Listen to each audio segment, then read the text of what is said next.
வணக்கம். ஜேகே செய்திகளின் பிரதான செய்திகள். முதலில் தலைப்புச் செய்திகள். ராமநாதன் அர்ஜுனா சீமானிடமும் தமது மக்களிடமும் மன்னிப்பு கோர வேண்டுமென பாமக நிறுவனர் வலியுறுத்தல்.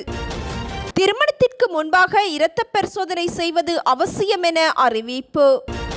போதைப்பொருள் கடத்தலில் ஈடுபட்ட இளம் தம்பதியினரின் சொத்துக்கள் முடக்கம். தேசிய கலைக்கூடத்தில் இருந்து 42 பழங்கால ஓவியங்கள் காணாமற் போயுள்ளதாக அறிவிப்பு. வரதட்சணை கொடுமை காரணமாக யாழ்ப்பாணத்தில் இளம் பெண்ணொருவர் தவறான முடிவு. நெடுஞ்சாலைகள் அமைச்சின் செயலாளர் அடிப்படை மனித உரிமையை மீறியுள்ளதாக நீதிமன்றம் உத்தரவு. இந்திய இத்தாலிய பிரதமரின் விளம்பரங்களினால் பங்கு விலைகள் அதிகரிப்பு. போக்குவரத்து, நெடுஞ்சாலைகள், துறைமுகங்கள் மற்றும் சிவில் விமான சேவைகள் அமைச்சின் மேலதிக செயலாளராக நியமிக்கப்பட்ட WS சத்யானந்த என்பவரின் சேவை தமக்கு தேவையில்லை என கூறி அவரை அவமானப்படுத்தி மன உளைச்சலுக்கு உள்ளாக்கியதன் மூலம் குறித்த அமைச்சின் செயலாளர் பேராசிரியர் கபில பெரேரா அந்த அதிகாரியின் அடிப்படை மனித உரிமைகளை மீறியுள்ளதாக உயர் நீதிமன்றம் தீர்ப்பளித்துள்ளது. தமக்கு இழைக்கப்பட்ட அநீதிக்கு எதிராக குறித்த மேலதிக செயலாளர் தாக்கல் செய்த அடிப்படை உரிமை மனுவை விசாரித்த பின்னர் உயர் நீதிமன்ற நீதியரசர் அர்ஜுன ஒபேசகர, நீதியரசர்கள் சோபித ராஜகர்ணா மற்றும் ஜனக் டி சில்வா ஆகியோரின் உடன்பாட்டுடன் இத்தீர்ப்பை அறிவித்தார். 30 வருட அரச நிர்வாக சேவை அனுபவம் கொண்ட தான் அரச நிர்வாக அமைச்சினால் கடந்த 2024 ஆண்டு டிசம்பர் 18 அன்று போக்குவரத்து அமைச்சின் மேலதிக செயலாளராக நியமிக்கப்பட்டதாகவும் அன்றைய தினமே கடமைகளை பொறுப்பேற்றதாகவும் மனுதாரர் குறிப்பிட்டிருந்தார். எனினும் அன்றைய தினம் நண்பகல் 12:30 மணியளவில் தனது அறைக்கு வந்த அமைச்சின் செயலாளர் தனது சேவை தேவையில்லை என கூறி தன்னை அலுவலகத்தை விட்டு வெளியேற பணித்ததாகவும் இந்நடவடிக்கை ஒரு உயர் அதிகாரிக்கு உரித்தற்ற வகையில் அமைந்திருந்ததால் தான் அவமானத்திற்கும் மன உளைச்சலுக்கும் ஆளானதாகவும் மனுதாரர் சுட்டிக்காட்டியிருந்தார். இதன்போது தீர்ப்பை வாசித்த நீதியரசர் அர்ஜுன ஒபேசகர 2022 டிசம்பர் 14 அன்று வெளியிடப்பட்ட 2310 கீழ் 29 இலக்க அதிவிசேட வர்த்தமானியின்படி மேலதிக செயலாளர்களை நியமிக்கும் அதிகாரம் அரசு சேவை ஆணைக்குழுவிற்கே உரியது என சுட்டிக்காட்டினார்.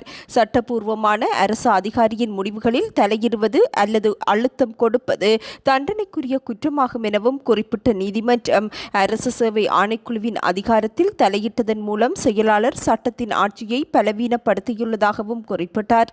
அரசு அதிகாரிகள் மக்களின் பாதுகாவலர்கள் என்பதை நினைவிற்கொள்ள வேண்டும் எனவும் அமைச்சின் செயலாளருக்கு மேற்பார்வை அதிகாரங்கள் இருந்தாலும் அரசு அதிகாரிகளை நியமிப்பதில் அல்லது இடமாற்றம் செய்வதில் அரசு சேவை ஆணைக்குழுவின் அதிகாரங்களில் தலையிடுவது அல்லது அந்த அதிகாரங்களை தம்வசப்படுத்த முயல்வது தீவிரமான விடயம் எனவும் நீதியரசர் சுட்டிக்காட்டினார். இதன்படி மனுதாரரின் கௌரவத்தை மீறியதன் மூலம் அரசியலமைப்பின் 12(1) உறுப்புரையால் உறுதிப்படுத்தப்பட்ட சட்டத்தின் முன் சமமாக நடத்தப்படும் உரிமையை அமைச்சின் செயலாளர் மீறியுள்ளதாகவும் உயர் நீதிமன்றம் தீர்ப்பளித்தது. எவ்வாறாயினும் மனுதாரருக்கு ஏற்பட்ட அவமதிப்பை ஈடு செய்ய முடியாது என்பதனால் நட்ட ஈடு அல்லது வழக்கு செலவுகள் குறித்து எந்த உத்தரவும் பிறப்பிக்கப்படவில்லை எனவும் தீர்ப்பில் தெரிவிக்கப்பட்டுள்ளது.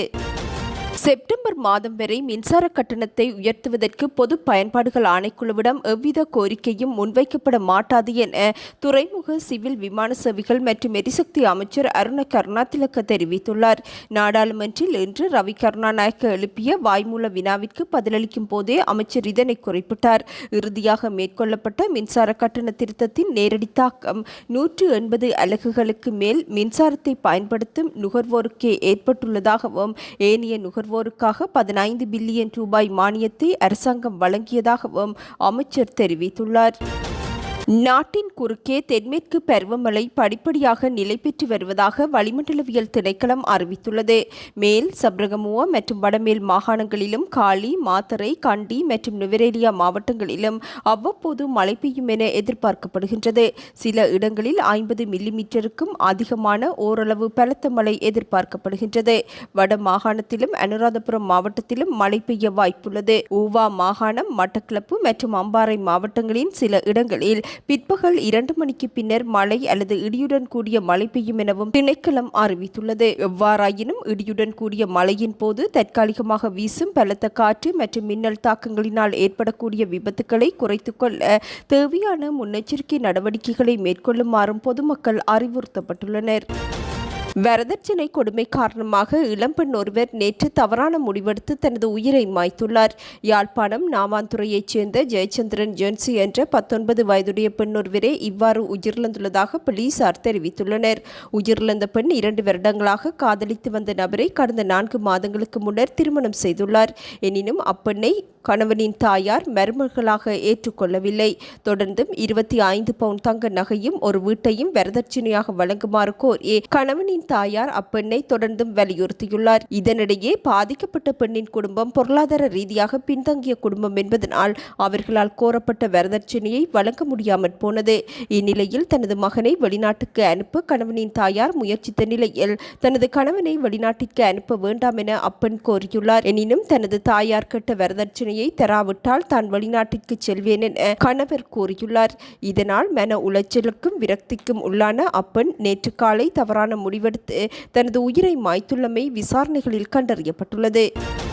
தேசிய கலைக்கூடத்தில் இருந்து 42 பழங்கால ஓவியங்கள் காணாமற் போயுள்ளதாக புத்த சாசன மத மற்றும் கலாசார விவகாரங்கள் அமைச்சர் ஹினிதும சுனில் செனவி தெரிவித்துள்ளார். நாடாளுமன்றில் வாய்மூல விடைக்கான வினாக்கள் வேளையில் பதிலளிக்கும் போதே அமைச்சர் இதனை குறிப்பிட்டார். பண்டங்கள் கணக்கெடுப்பு சபை ஒன்றின் மூலம் கடந்த 2015ஆம் ஆண்டில் தேசிய கலைக்கூடத்தின் ஓவியங்கள் மற்றும் சிற்பங்கள் குறித்து மேற்கொள்ளப்பட்ட கணக்கெடுப்பின் பின்னரே குறித்த ஓவியங்கள் காணாமற் போனமை தொடர்பான தகவல்கள் பதிவாகியுள்ளன. இதற்கமைய இருப்பு புத்தகத்தில் குறிப்பிடப்பட்டுள்ள மொத்த ஓவியங்களின் எண்ணிக்கை 281ஆக காணப்பட்ட போதிலும் தற்போது கலைக்கூடத்தில் 239 ஓவியங்கள் மாத்திரமே உள்ளதாகவும் அமைச்சர் அறிவித்துள்ளார். புத்த ரஷ்மி வெசாக் வலயம் தொடர்பான இறுதி கலந்துரையாடல் நேற்று அலரி மாளிகையில் பிரதமரின் செயலாளர் பிரதீப் சபுதந்தரி தலைமையில் நடைபெற்றது. வெசாக் பண்டிகையை முன்னிட்டு எரிபொருள் மற்றும் மின்சாரத்தை பயன்படுத்துவதற்காக அரசாங்கத்தினால் விதிக்கப்பட்டிருந்த விதிமுறைகளை தளர்த்துவது குறித்து தெளிவுபடுத்தப்பட்டது. வெசாக் வலய பணிகளை வெற்றிகரமாக ஏற்பாடு செய்வதற்கும் ஒருங்கிணைப்பதற்கும் நியமிக்கப்பட்ட குழுக்களின் அதிகாரிகளின் விவரங்களை பெற்றுக்கொள்ளும் நடவடிக்கையும் முன்னெடுக்கப்பட்டது.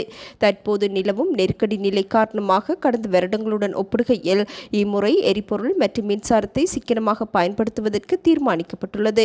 இதன்படி குறைந்தபட்ச எரிபொருள் மற்றும் மின்சார செலவுடன் கொள்கை வழிபாட்டிற்கு முதலிடம் வழங்கி ஆமிச வழிபாட்டின் மூலம் பக்தர்களின் மனங்களை மகிழ்விக்கும் வகையில் வெசாக் வலயத்தை அலங்கரிப்பதற்கு பணிகள் மேற்கொள்ளப்பட்டுள்ளதாகவும் இம்முறை வெசாக் வலயம் இரவு 7 மணி முதல் நள்ளிரவு 12:30 மணி வரை நடத்தப்பட உள்ளதாகவும் கொழும்பு கங்காராம விகாரையின் விகாராதிபதி கலாநிதி வணக்கத்திற்குரிய கிரிந்தே அஸ்ஸஜிதேரர் தெரிவித்துள்ளார்.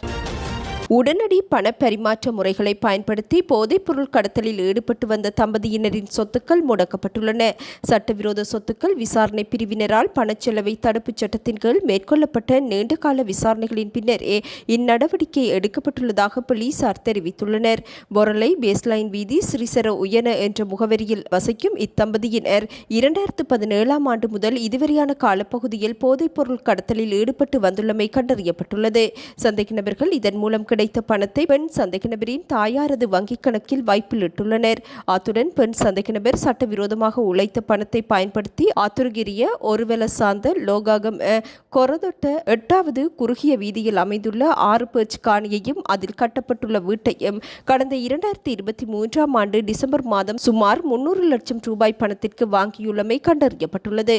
இதன்படி பண மோசடி தடுப்புச் சட்டத்தின் கீழ் சந்தேக நபர்களால் வாங்கப்பட்ட வீடு உள்ள நிலத்தை நேற்று முதல் 7 நாட்களுக்கு செயலிழக்க உத்தரவு பிறப்பிக்கப்பட்டுள்ளது. நேற்றைய தினம் ஆத்துருகிரிய ஒரகொட பகுதியில் வைத்து இந்த சந்தேக நபரான தம்பதியினர் சட்டவிரோத சொத்துக்கள் விசாரணை பிரிவின் அதிகாரிகளால் கைது செய்யப்பட்டிருந்தனர். கைது செய்யப்பட்ட பெண் சந்தேக நபர் 32 வயதுடையவர் எனவும் ஆண் சந்தேக நபர் 37 வயதுடையவர் எனவும் இவர்கள் பொரலை பகுதியைச் சேர்ந்தவர்கள் எனவும் அறிவிக்கப்பட்டுள்ளது.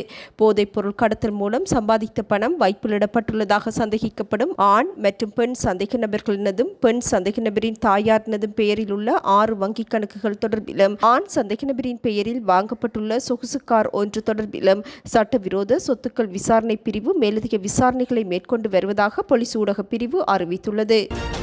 நாட்டில் ஆண்டுதோறும் 45 முதல் 60 வரையிலான குழந்தைகள் தலசீமியா பரம்பரை இரத்த சோகை நோய் பாதிப்புடன் பிறப்பதாக சுகாதார அதிகாரிகள் தெரிவித்துள்ளனர்.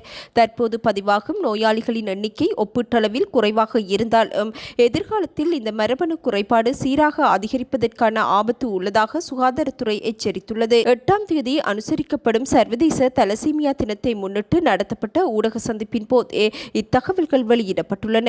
நாடு முழுவதும் தற்போது சுமார் 2500 தலசீமியா நோயாளர்கள் அடையாளம் காணப்பட்டுள்ளதாகவும் அதிகாரிகள் இதன்போது தெளிவுபடுத்தினர். தலசீமியா நோய்க்காவிகளாக இருப்பவர்களுக்கு இடையிலான திருமணங்களை தவிர்ப்பதும் திருமணத்திற்கு முந்தைய இரத்த பரிசோதனைகளை ஊக்குவிப்பதும் இந்நோய் பரவுவதை கட்டுப்படுத்துவதற்கான மிகச்சிறந்த வழி என சுகாதார அமைச்சின் தொற்றா நோய் பிரிவின் பணிப்பாளர் டாக்டர் ஸ்ரீஜானி அழகப்பெரும தெரிவித்துள்ளார். அனைத்து அரசு மருத்துவமனைகளிலும் இப்பரிசோதனை சேவைகள் எளிதாக கிடைக்கின்றன என தெரிவித்துள்ள அவர் ஒரு சாதாரண முழுமையான இரத்த பரிசோதனை மூலம் தலசீமியா நோய்க்காவியாக இருக்கக்கூடியவர்களை எளிதில் சந்தேகத்தின் பேரில் அடையாளம் காண முடியும் எனவும் சுகாதார அமைச்சின் தொற்றா நோய் பிரிவின் பணிப்பாளர் டாக்டர் ஸ்ரீஜானி அழகப்பெரும தெரிவித்துள்ளார். நாடாளுமன்ற உறுப்பினர் ராமநாதன் அர்ச்சுனா தமிழ்நாட்டின் அரசியல்வாதியான நாம் தமிழர் கட்சியின் தலைவர் சீமானுக்கு பகிரங்க கொலை மிரட்டல் விடுத்ததாக சுட்டிக்காட்டிய பாமக நிறுவனர் ராமதாஸ் அர்ச்சுனா சீமானிடமும் தமிழ்நாட்டு மக்களிடமும் பகிரங்க மன்னிப்பு கோர வேண்டும் என வலியுறுத்தியுள்ளார். நாடாளுமன்றத்தில் அர்ச்சுனா நாம் தமிழர் கட்சி தலைவர் சீமானை கடுமையாக சாடியிருந்தார். இதனை கண்டிக்கும் வகையில் தமிழ்நாட்டில் உள்ள அரசியல்வாதியான ராமதாஸ் வெளியிட்டுள்ள அறிக்கையில் இவ்விடயம் குறிப்பிடப்பட்டுள்ளது. நமது தொப்புள் கொடி உறவுகளான ஈழத்தமிழர்கள் தங்களின் அரசியல் உரிமை மற்றும் வாழ்வுரிமைக்காக 75 வருடங்களுக்கு மேலாக பேரிழப்புகளுடனும் விடுதலை போராட்டத்தை நடத்தியவர்கள். போராட்ட காலங்களில் தமிழினம் பின்னடைவை சந்தித்ததற்கு சகோதர யுத்தங்களும் ஒற்றுமையின்மையுமே முதன்மை காரணம் என்பதை வரலாறு உணர்த்தியிருக்கின்றது.